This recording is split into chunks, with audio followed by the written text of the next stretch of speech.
Dear friends, today I would like to discuss the views on Uniform Civil Code that is widely discussed nowadays. Law Commission of India, the 22nd, has issued a notification on 14th June 2023 requesting or soliciting opinion of individuals or organizations, rather stakeholders, about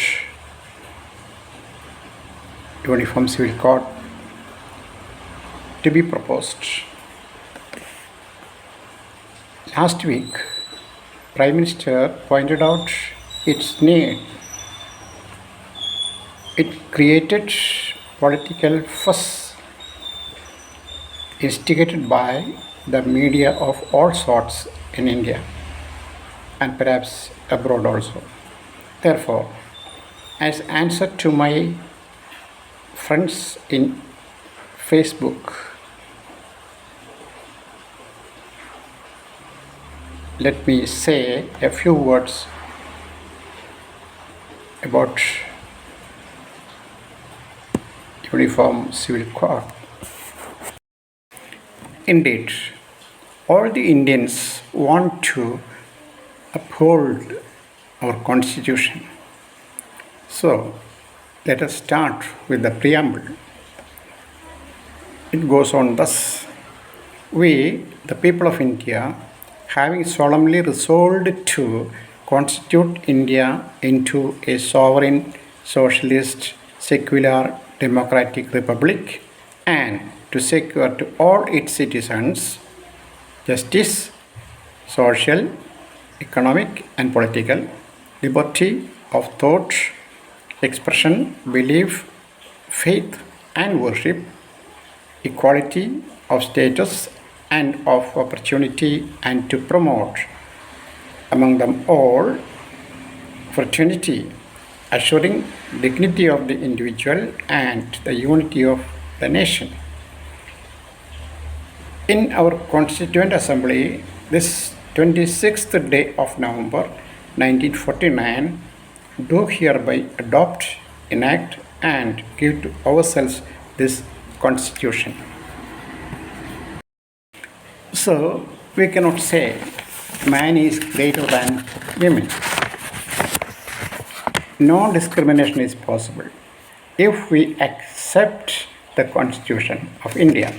No economic discrimination in sharing wealth, no discrimination in entering or engaging in political activities. No religion can infringe these to any citizen of India. Hence, Uniform Civil Code is needed. All are to enjoy equal opportunity and status. No gender or other discrimination of any sort is permissible by this Constitution. So, Uniform Civil Code is needed to regulate good governance. The Constitution of India, Part 4, explains directive principles of state policy. Part 4A contains the fundamental duties. Both are interrelated. It is for the betterment of a society, a nation. Then Article 37 says, provisions contained in this part shall not be enforceable by any court, but the principles therein laid down are nevertheless fundamental in the governance of the country, and it shall be the duty of the state to apply these principles in making law. Article 44 points out this The state shall endeavor to secure for its citizens uniform civil code throughout the country or territory of India, throughout the territory of India. The state shall endeavor to secure for its citizens a uniform civil code throughout the territory of India. That is a quote from the Constitution, Article 44. So, the scope of and purpose of this Uniform Civil Code is to ensure all the citizens of India what the Preamble assures. There is a criminal code, Indian Penal Code, that regulates the criminal activities without any discrimination. Thus, we need a uniform civil code to regulate our civil activities. So, it deals with the divorce, marriage, then inheritance of property, polygamy, adoption. Civil code in Goa is one example of it. It is a civil code established in 1870 by the Portuguese government. Still, it is there. So, we Indians need such a uniform civil code all over India to regulate our civil activities. It in no way interferes with our religious faiths or religious freedom.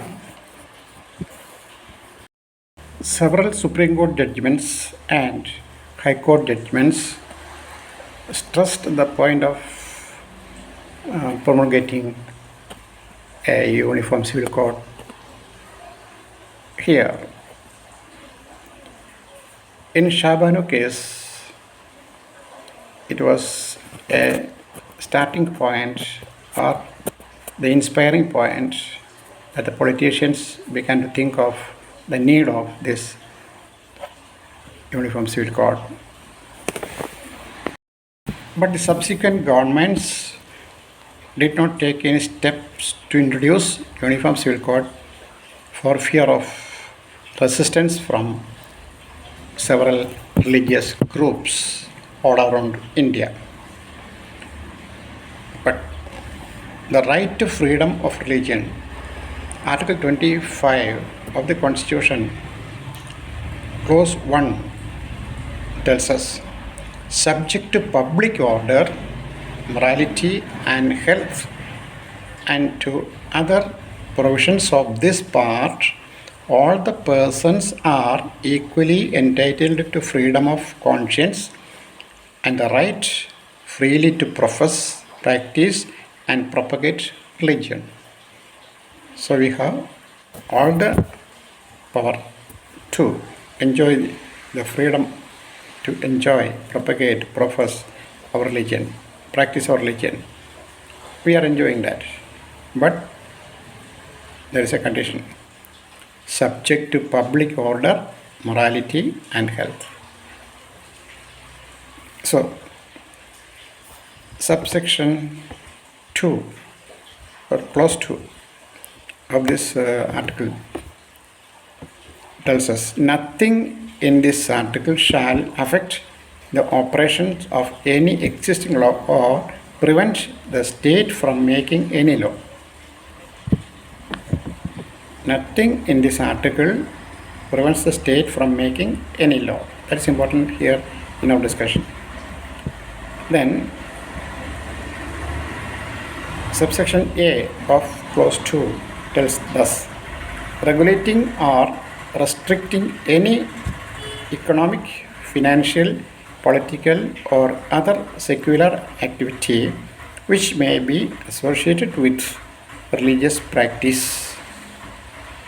So government can introduce law to regulate to provide good governance. Okay, that is very important. This is something stressed by the Constitution of India. Those who want to uphold our Constitution must concede to this provision.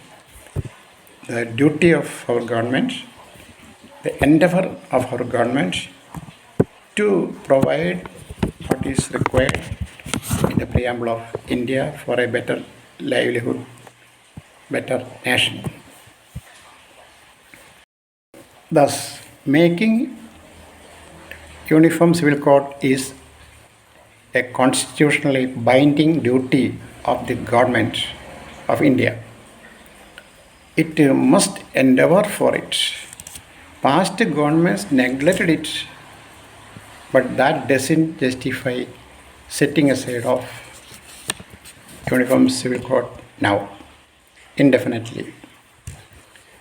It cannot be a political stunt or to discriminate the people as accused of by the opposition parties nowadays and widely sarcastically criticized by the inimical media of India.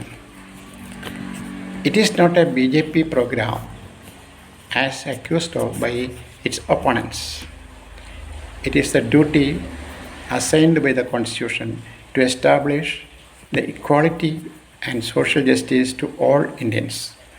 The government, desirous of integration of India and desirous of social justice and fraternity, progress of the people, must promulgate Uniform Civil Code at the earliest, because no ideology can come in the way of the provisions in preamble of the Constitution of India that makes us unified. India is a union of states. Bharat is a union of states. It must go ahead with the cooperative federalism and must be integrated, and for that integration and social justice, Uniform Civil Code is a must. Thank you. Those who loved my discussion, liked my discussion, may like it or subscribe it or share it. Thank you.